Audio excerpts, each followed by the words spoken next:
Hola! Les amis, bienvenue dans cette nouvelle vidéo, un petit update lecture de la famille. Il est vraiment temps de se mettre à jour, bien que ce update lecture ne sera pas vraiment le reflet de la réalité puisque je filme en amont, on est actuellement début juillet, donc vous allez être à jour jusqu'à début juillet. Et puis quand je reviendrai de mes vacances, où je pense que je le lirai beaucoup, eh bien je vous ferai un autre update lecture. Je ne traîne pas trop puisque j'ai 15 livres à vous présenter, donc c'est un gros update lecture. J'espère que vous êtes prêts, que vous avez pris une boisson froide ou chaude d'ailleurs, et que vous êtes parés pour le gros update lecture. Comme d'habitude, si vous aimez ce genre de vidéos, n'hésitez pas à mettre un petit like et à commenter. Si vous êtes trop timide pour commenter, je vous invite à commenter un emoji soleil parce qu'on sera en plein milieu de l'été quand cette vidéo sera postée et j'espère bien qu'il y aura du soleil partout en France. Voilà. Et bien sûr, du coup vous abonner si ce n'est pas déjà fait. On va donc commencer par les romans graphiques pour ne pas changer les bonnes vieilles habitudes. Et du coup, j'ai lu le tome 2 de Elle. Je vous en ai parlé dans mon dernier update lecture que je vous mets juste ici, où je vous dis que le tome 1 était vraiment magnifique, que j'avais adoré les illustrations, que tout était vraiment génial. Dedans, on traite du thème de l'identité et plus spécialement du trouble de la personnalité. En fait, Elle est une jeune fille où certes, physiquement, il n'y a qu'une personne, alors qu'en fait, dedans, je crois qu'il y a 5 ou 6 personnalités. C'est hyper intéressant et je trouve que c'est vraiment très intéressant de l'aborder sous forme de BD et sous forme jeunesse. Je trouve que c'est du jamais vu et j'adore, j'adore, j'adore. Comme toujours, les illustrations en plus sont absolument magnifiques. Du coup, le tome 3 sort l'année prochaine et j'ai vraiment super hâte. J'ai aussi lu Mon meilleur ennemi de Zulma Orphelin et Lowenael. J'espère que je le dis bien. C'est une BD auto-éditée que vous pouvez trouver sur le site notamment de Orphelin. Je sais pas si ça se dit comme ça ou c'est Orpheline, je ne sais pas.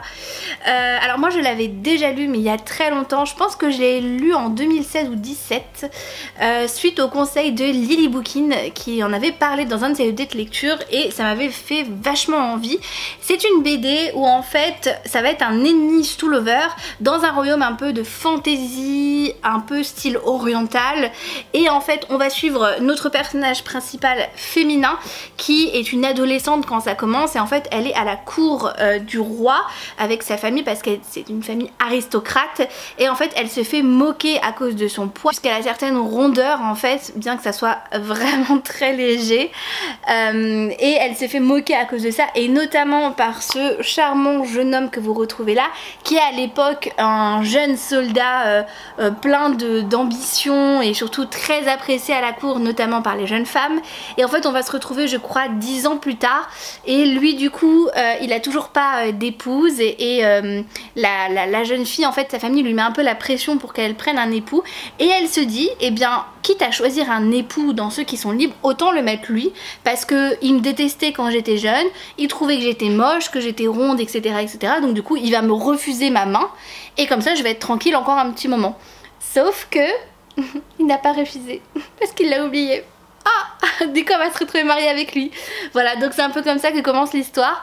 C'est super sympa. Après j'ai trouvé dommage au niveau de la fin, je vais pas vous en dire plus mais en fait je trouve juste que ça mériterait un deuxième tome. J'ai l'impression qu'en fait la fin n'est pas une fin et que on attend quelque chose de plus en fait. Je trouve que c'est très ouvert et ça m'a un peu titillé. Voilà, j'aurais aimé une fin soit plus complète ou un deuxième tome mais c'est pas prévu au programme. Toujours dans les romans graphiques mais cette fois sous format webtoon, j'ai lu Dis-moi princesse que je vous mets juste ici qui est disponible sur la plateforme de Dailytoon. Après c'est payant, moi c'est une plateforme que j'aime beaucoup parce qu'il y a beaucoup de choix que je lis en plus de la plateforme webtoon et j'adore ce qu'ils font et en fait Dis-moi princesse c'était un webtoon que j'avais commencé à l'époque au premier confinement et je l'ai repris en fait là il y a un mois je dirais et je l'ai terminé parce que le webtoon est fini.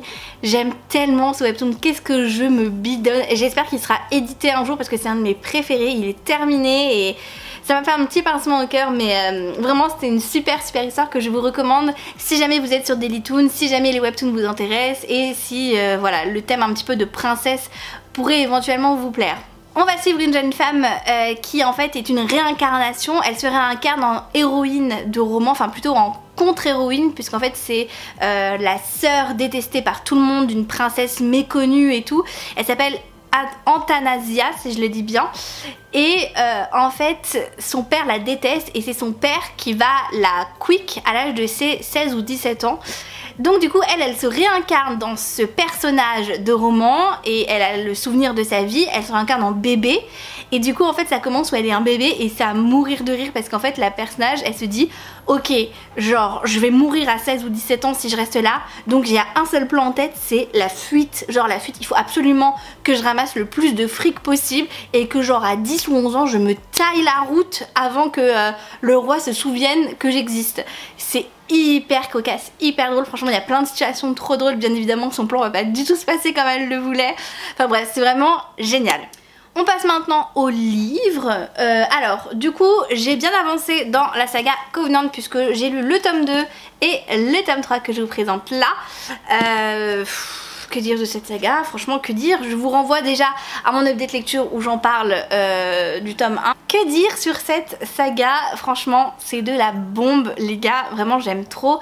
Pourtant au début, vous voyez, genre dans le tome 1 et dans le tome 2, ça se sentait un peu que la saga avait été écrite dans les années 2010 parce qu'on a quand même certains clichés propres à ces années-là, mais je trouve que Jennifer Armentrout s'en sert plutôt bien parce que je les lis là actuellement en 2022 et je trouve que ça passe, franchement ça passe.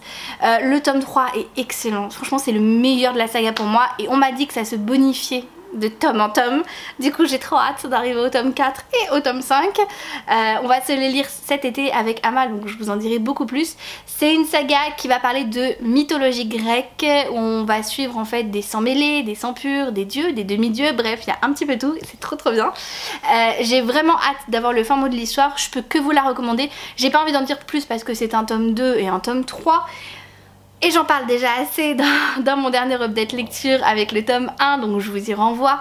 Mais vraiment si vous n'avez toujours pas lu cette saga, foncez parce que pour moi, on est sur du haut level et j'ai tendance à la préférer à Lux alors que j'adore Lux, vraiment. Un livre que je ne pensais pas vraiment finir récemment, c'est le tome 2 d'Eragon. Voilà, je l'ai terminé, je l'ai dans cette version absolument magnifique, c'est une version un peu poche mais c'est surtout à cause de ça, là il y a une espèce de jaspage doré qui est... bref, trop beau. Donc je les écoute en fait, les Eragon en version audio, en livre audio. Et vu que j'écoute plus trop de livres audio en ce moment, parce qu'avant je les écoutais quand j'allais au travail et que bah je vais plus au travail, et ben du coup j'ai vraiment plus l'occasion. Et en fait j'ai vu qu'il me restait pas longtemps par rapport au tome 2 et je me suis dit vas-y je me chauffe. Et du coup à chaque fois que je prenais la voiture, même si ça durait les 10-15 minutes, et ben c'est pas grave, j'écoutais et j'ai fini par le terminer. Et j'avoue que j'ai beaucoup aimé. Alors je l'ai commencé il y a plus d'1 an, faut quand même le dire, donc ça fait ouh belle lurette.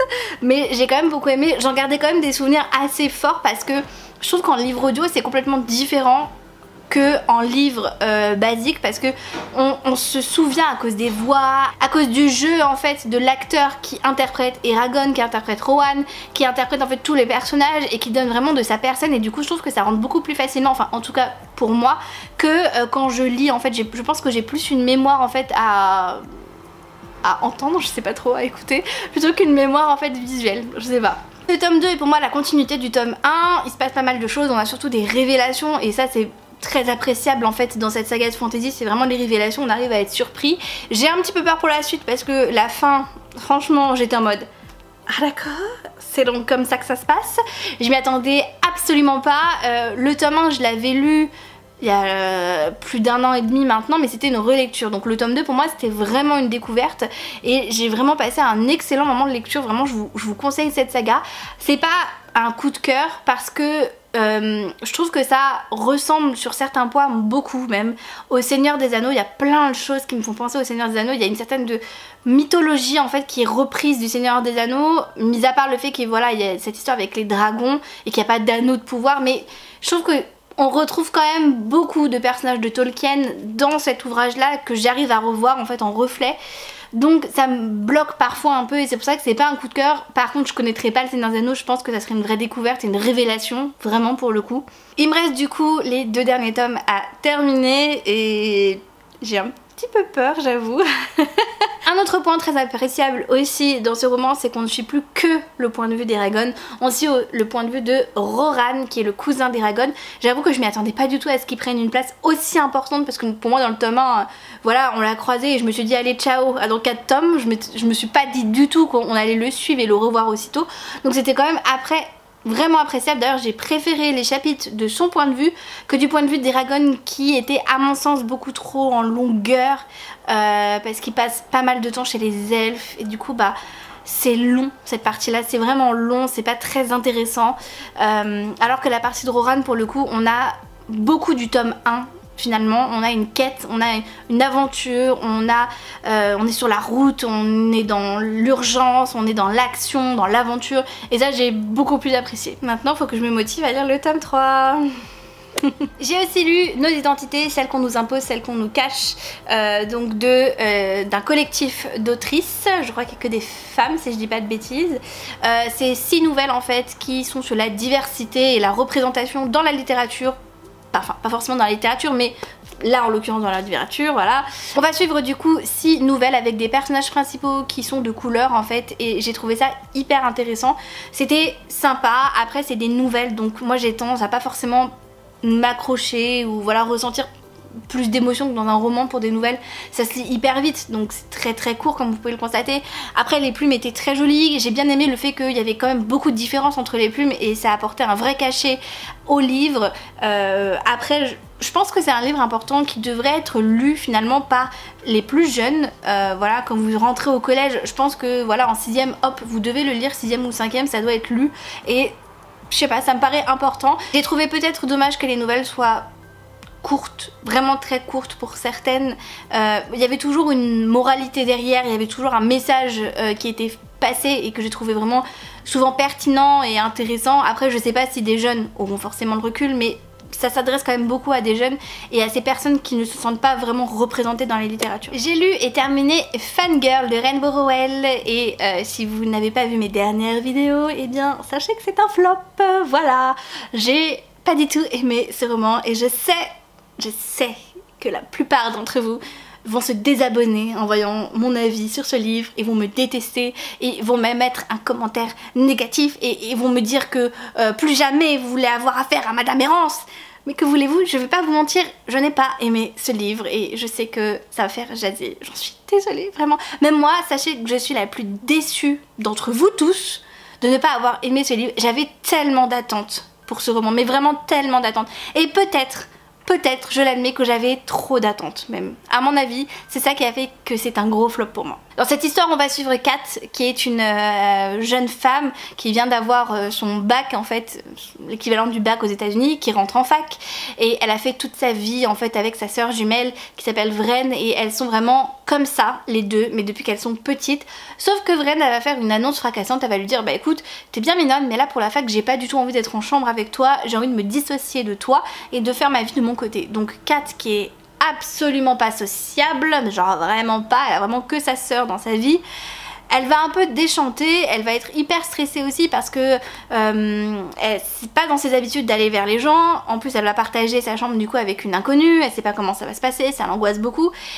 Et l'année va commencer et effectivement ça va être un peu compliqué, elle va être vraiment très seule et j'ai trouvé que cet état de solitude se perpétuer en fait tout au long de l'année, parce qu'on va la suivre sur une année universitaire complète, et j'ai trouvé que c'était un sentiment qui était quand même assez flagrant.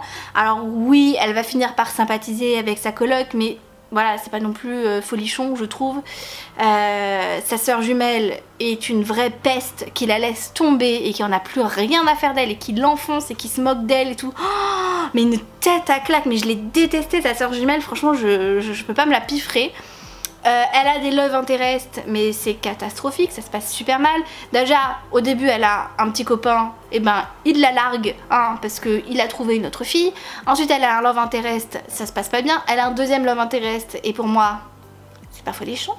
Voilà, je suis désolée, je sais que beaucoup de personnes l'aiment, moi, non, du tout. Les amis, ce garçon se lave les cheveux une fois par mois.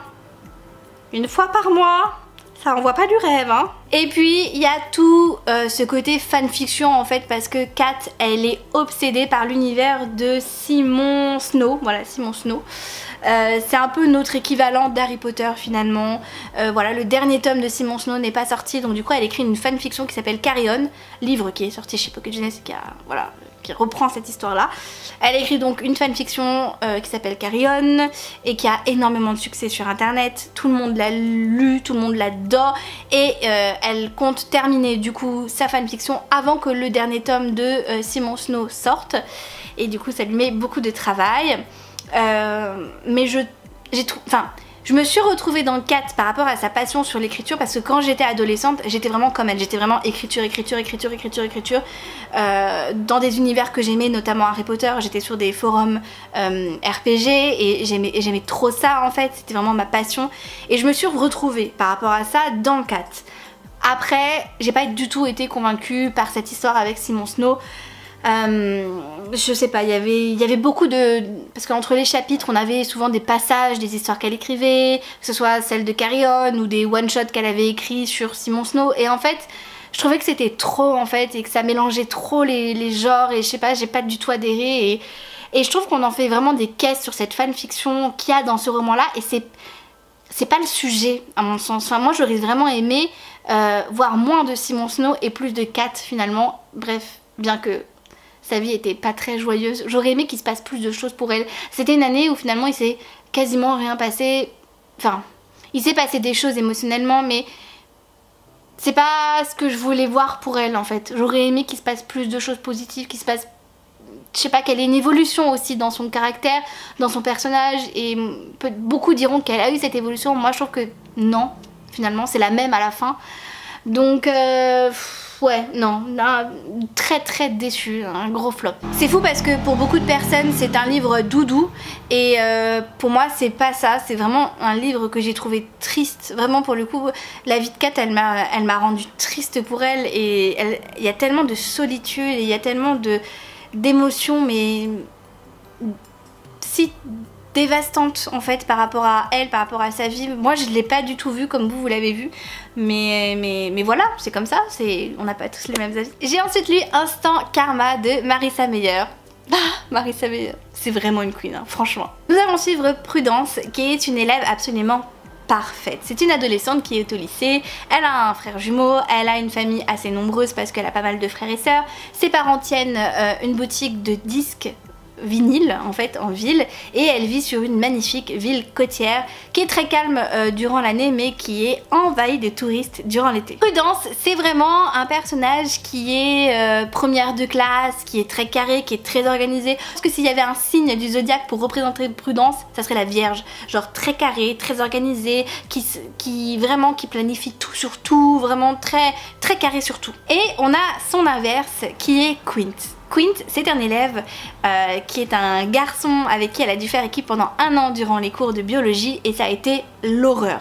Elle déteste Quint, vraiment c'est son pire ennemi. Il est pas du tout organisé, il a pas du tout participé une seule fois au projet qu'il devait rendre à la fin de l'année, elle a dû le faire toute seule quasiment, il est tout le temps en retard, il s'en fout de tout, et c'est vraiment l'inverse d'elle, et c'est une catastrophe d'avoir été 1 an avec lui. En binôme, hein, attention. Du coup, Prudence, quand l'été arrive, elle est vraiment soulagée, elle se dit oui c'est bon, c'est fini, il n'y a plus jamais de Quint dans ma vie, ça y est c'est terminé.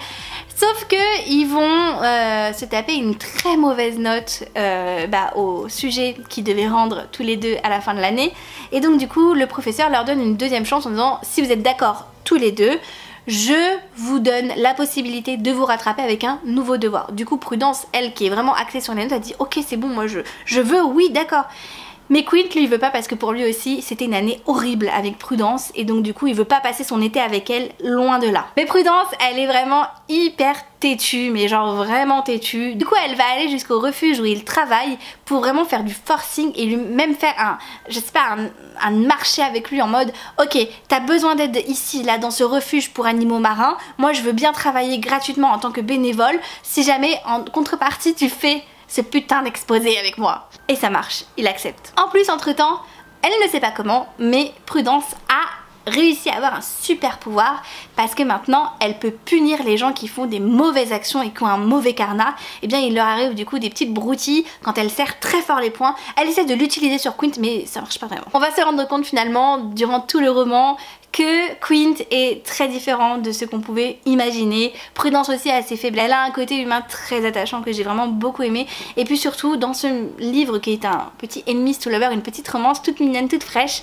on a aussi beaucoup de messages sur l'écologie et notamment sur toutes les créatures marines qui peuplent notre océan et qui sont en grande difficulté ces dernières années. J'ai trouvé que c'était hyper intéressant, hyper touchant. En plus on rajoute bah voilà, tout ce qui est phoque, tout ce qui est otari, toutes ces créatures qui sont absolument trop mignonnes et ça fait rêver et c'est vraiment trop mignon. Et il y a un romantisme dans ce livre que j'ai vraiment adoré. C'est vrai que Marissa Meyer, je la découvre sous la plume vraiment simplement de romance, bien qu'elle ait mis un léger côté fantastique, mais c'est tellement minime que finalement c'est plus une romance qu'autre chose. Et j'ai vraiment beaucoup aimé. C'est pas un coup de cœur comme je m'y attendais parce que du coup c'est différent de ce qu'elle fait, mais c'est vraiment une très bonne lecture que je vous recommande. J'ai lu Daisy Jones and the Six de Taylor Jenkins Reid. Alors lui franchement je m'attendais pas à ce que ça soit une telle découverte. Je vais pas tourner autour du pot 1000 ans parce que vraiment ça n'a pas lieu d'être. Ce roman c'est une bombe, c'est un truc de ouf. Je pensais pas que je l'aimerais autant, mais pour moi c'est vraiment un ovni littéraire. J'ai jamais lu un roman comme ça en fait. C'est une histoire très particulière où on va suivre en fait le début d'un groupe de rock dans les années 70 jusqu'à sa dissolution. C'est hyper intéressant et en fait c'est fait sous un format particulier, sous forme d'interview en fait, où finalement moi je l'ai plus vécu comme un documentaire Netflix. Je vais vous montrer par exemple, vous voyez, il n'y a pas du tout de description, vous voyez, il y a le nom et puis après il y a 2 points et il parle et après hop, un autre nom, hop et il parle.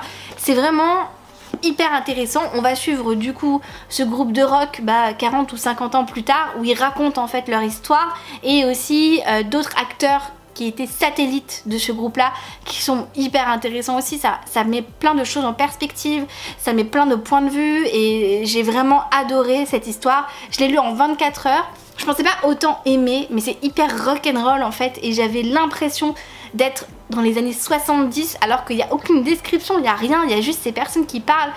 Et j'ai juste envie d'une chose maintenant, c'est que la série sorte pour avoir les musiques parce que les musiques là-dedans, ils expliquent tout. Toutes les musiques sont expliquées de comment elles ont été écrites, pourquoi elles ont été écrites, par qui elles ont été inspirées. Et j'ai envie d'écouter les musiques pour voir les paroles prendre vie en fait. Et ils ont tellement travaillé là-dedans. Enfin, c'était vraiment trop bien. Et j'ai eu un regret en fait en fermant le livre, c'est que ce groupe n'existe pas. Et j'ai été hyper surprise de moi parce que je suis pas forcément très axée musique et encore moins rock'n'roll. Mais j'avais tellement envie de découvrir ce groupe. Vraiment, j'ai trop hâte que la série sorte maintenant, je trépine d'impatience. Vraiment, lisez ce livre parce que je pense que vous pourrez vraiment être surpris. J'ai aussi lu Sois beau et tais-toi de Syed M. Massoud et là encore, ça a été une très belle lecture, une vraie pépite dans son genre. Je vais pas arrêter de vous rabaisser les oreilles avec ce livre, mais vraiment, ça c'est une super lecture. Je ne comprends pas pourquoi il n'a pas le succès qu'il mérite. Il est vraiment génial et je vous invite à vous intéresser de près à ce livre. Il est trop bien. Pourquoi vous ne le lisez pas? Pourquoi vous ne l'avez pas dans votre palle? Pourquoi vous ne l'avez déjà pas lu? Hein? Déjà. Dans cette histoire, on va suivre Daniel qui est un adolescent qui est considéré comme étant limite. Voilà, il est pas intelligent, il est très beau mais il a que ça pour lui. Voilà, il est un peu bébête quoi d'après ses proches et il est jugé par rapport à son intellectuel simplement parce qu'il a pas des bonnes notes et que l'école c'est pas vraiment fait pour lui. Alors que très honnêtement il est super intelligent en fait, il a une maturité, une bienveillance ce personnage que j'ai tellement aimé. C'est un petit chouchou à la crème là, vraiment c'est que du bonheur d'être dans sa tête. Daniel il a le rêve de devenir chef cuisinier et c'est pas très bien vu par ses parents parce que il est d'origine pakistanaise, de confession musulmane, il vit aux États-Unis et du coup pour se faire sa place, ses parents lui ont dit non il faut absolument viser le haut du panier, à savoir médecin, avocat, ingénieur, un truc où tu fais des études longues et où tu as un putain de salaire à la fin. C'est comme ça en fait que tu seras heureux dans la vie. Mais lui c'est pas du tout ce qu'il veut, il adore cuisiner, c'est vraiment sa passion. cochon. Il a même un petit boulot où il est un peu apprenti cuisinier et ça lui plaît mais à fond quoi. Et du coup il est pas très bien considéré voilà dans ce petit groupe parce que du coup c'est des familles pakistanaises qui se connaissent entre elles et il est pas très bien considéré. Je crois qu'ils vivent à San Francisco, je sais plus trop. Et un jour apparaît Bisma qui est une jeune femme qui vient de déménager avec ses parents et qui est bien sous tout rapport et qui lui est présentée pour un futur mariage parce que oui c'est comme ça que ça se passe dans ce monde là, c'est-à-dire qu'ils sont présentés très très tôt par leurs parents afin qu'ils se fiancent si jamais il y a des atomes crochus et qu'ils se marient très tôt. Daniel il est un peu perplexe quand il rencontre Bisma, il se dit mais pourquoi cette fille qui est belle, qui est intelligente, qui a une super famille, qui a tout pour plaire en fait, qui a des super valeurs, pourquoi elle m'est présentée à moi qui suis considérée comme un moins que rien en fait. Et en fait il s'avère que Bisma elle a un petit peu une tâche en fait dans son CV de femme parfaite, voilà. Et cette tâche elle va la révéler en fait à Daniel dès leur premier encart et Daniel il va rien en avoir à foutre. Ah, par contre il lui dit clair que lui il veut pas se marier, il est trop jeune pour ça, lui il veut être chef cuisinier et puis en plus il est amoureux d'une autre fille, enfin pour lui voilà, les rendez-vous comme ça arrangés ça l'arrange, non il veut pas tu vois. Donc ils décident d'être amis, les deux, voilà. Et ça pourrait s'arrêter là, mais ça s'arrête pas là, vous vous en doutez. Mais ce n'est pas qu'une simple romance, parce qu'il va se passer énormément de choses. En fait, c'est un roman qui dénonce et surtout qui met en perspective en fait des faits de notre société actuelle, de comment est notre société actuelle, en parallèle avec la religion musulmane, en parallèle avec les traditions ancestrales de certaines familles, en parallèle avec beaucoup de choses et ça met en perspective et j'ai trouvé ça très intéressant. Il y a un comparatif qui est fait, un parallèle qui est ma foi hyper intéressant et qui explique que c'est ok de vouloir faire sa vie et de pas répondre aux attentes de ses parents. C'est ok de faire ses propres expériences sans que ça n'entache en fait la réputation de ta famille. C'est ok maintenant de vivre dans une société où sans forcément dépasser les limites, on peut quand même vivre avant, on peut faire des choses en fait. Et j'ai trouvé ça génial et au dehors de ça, c'est surtout que c'est un roman qui parle d'identité. Voilà, notre ami Daniel a un exposé à faire, il en parle durant tout le roman, sur Churchill. Et en fait on apprend beaucoup de choses sur Churchill, notamment ce qu'il a fait par rapport à l'Inde. Et c'était hyper intéressant et ça dénonce pas mal de faits, et de faits historiques, mais aussi des faits actuels de société. Et j'ai trouvé que c'était vraiment génial. C'est un roman qui est écrit en bienveillance, vraiment c'est que de la bienveillance. Ça explique beaucoup de choses, mais un peu en tsum-tsum, mais avec légèreté et avec un humour aussi que Daniel a. Bref, c'est vraiment une pépite que je vous recommande. Vraiment vous n'allez pas avoir la tête en feu, ça prend pas la tête, c'est hyper léger malgré tout.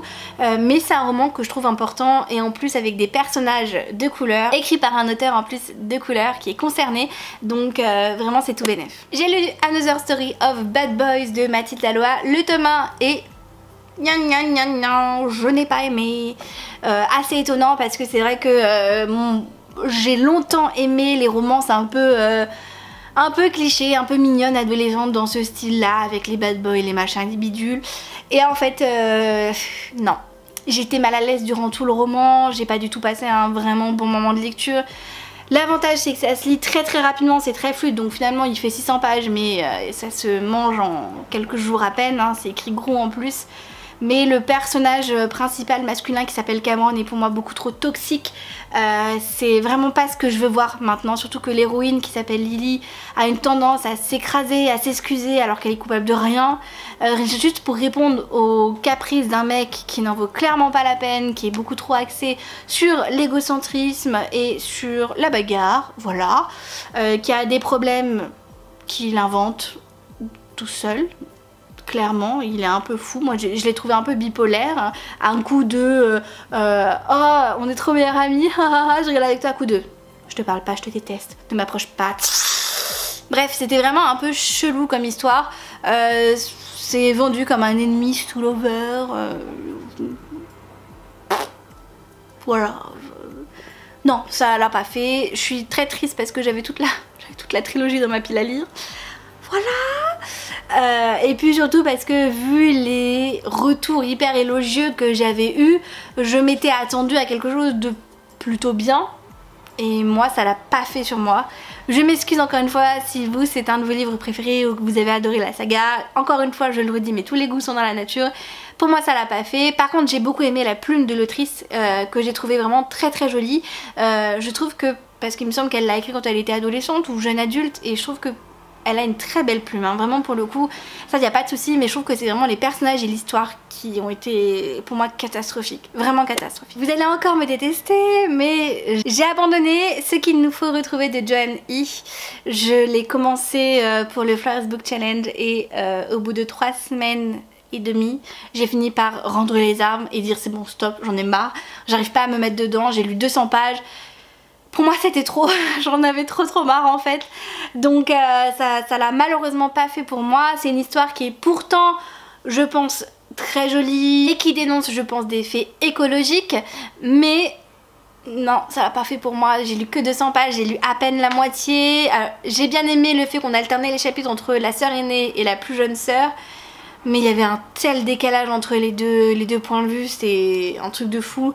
On a une sœur qui est échouée sur une île déserte et qui a absolument rien, qui fait que pour survivre, qui a sa mémoire qui lui fait défaut, elle a tout oublié sauf sa jeune sœur qu'elle veut absolument retrouver. Donc elle veut prendre la mer et elle construit un bateau, enfin voilà, c'est un peu Robinson Crusoe dans son genre.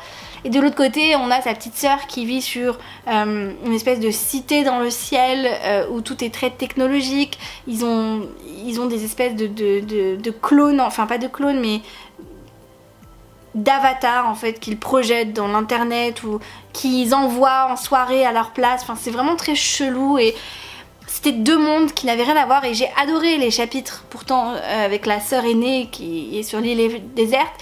Mais les chapitres sur la petite sœur, mais c'était cata, oh, c'était horrible. Pourtant c'est de la science-fiction un peu, mais je m'y retrouvais pas du tout. Il y avait pas de description comme il fallait, c'était beaucoup trop de codes, de trucs, on comprenait rien. Moi j'ai galéré en fait à comprendre l'univers et je trouve que c'est trop opposé. Et je pense que c'est fait exprès, hein, mais c'est beaucoup trop opposé et c'était trop long pour moi, beaucoup trop long. Au bout de 200 pages, on savait pas du tout encore où allait l'histoire. Et non, un peu la flemme vraiment de continuer. Je sentais que ça allait me provoquer une panne de lecture. Du coup je me suis dit ok c'est pas fait pour moi, tant pis. C'est dommage parce que c'est vraiment un livre que j'aurais aimé aimer.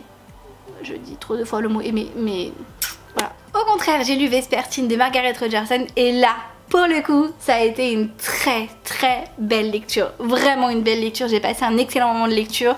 C'était absolument génial. Je vous remontre encore une fois l'objet livre parce que on ne peut pas se lasser de ça en fait. C'est un hardback en plus s'il vous plaît.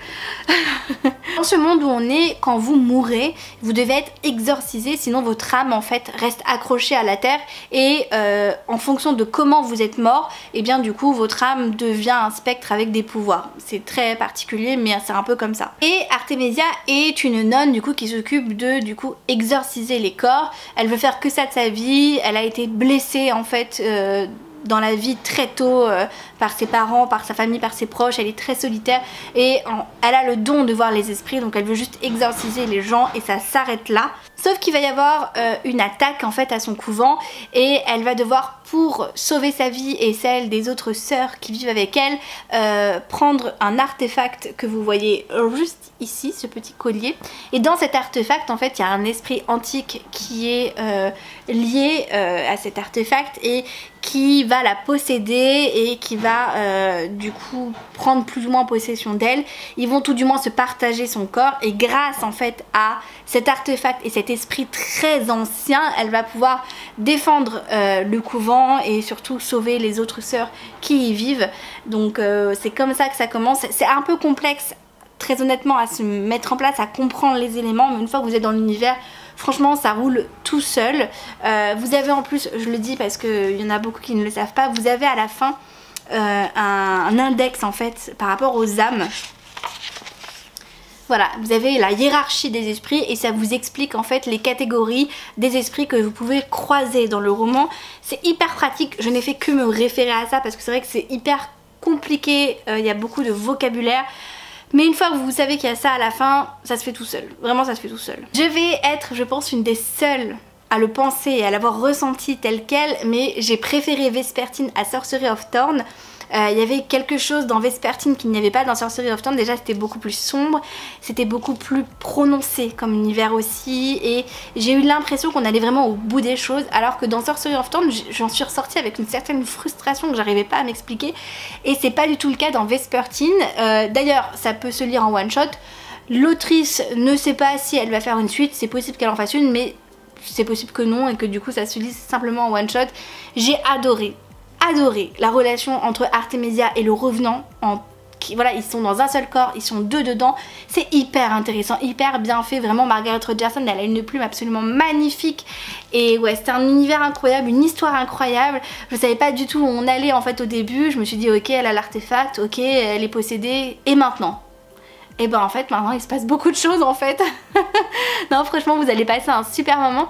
Peut-être que je vous inviterai pas forcément à le lire en été, hein, parce que bon voilà. Mais je pense que voilà, pour l'automne ou Halloween prochain, ça pourrait être un super livre. Dernier livre que j'ai lu, il s'agit de The Mortal Instrument, La Malédiction des Anciens de Cassandra Clare et Wesley Chu.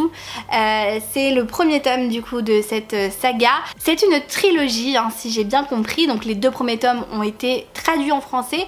On attend le tome 3, je crois qu'il n'est même pas sorti encore en VO.